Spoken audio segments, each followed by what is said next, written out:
வணக்கம்.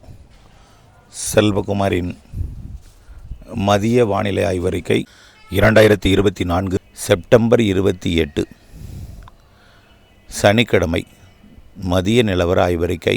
இலங்கைக்கு தெற்குப்புறம் மையமாக வைத்து நிலநடுக்கோட்டு இந்திய பெருங்கடல், குமரிக்கடல், ஒட்டுமொத்த தென்மேற்கு வங்கக்கடல், இலங்கை, தமிழ்நாட்டின் தென்கடலோரப் பகுதியை மையமாக வைத்து அமைந்திருக்கக்கூடிய வளிமண்டல சுழற்சி காரணமாகவும், மேற்கு காற்று வெப்பமடைந்து தமிழ்நாட்டில் நுழைகிற காரணத்தினாலும் வெப்பசலன காற்று சுழற்சி மழை தமிழ்நாட்டிலே தீவிரமடைய இருக்கிறது.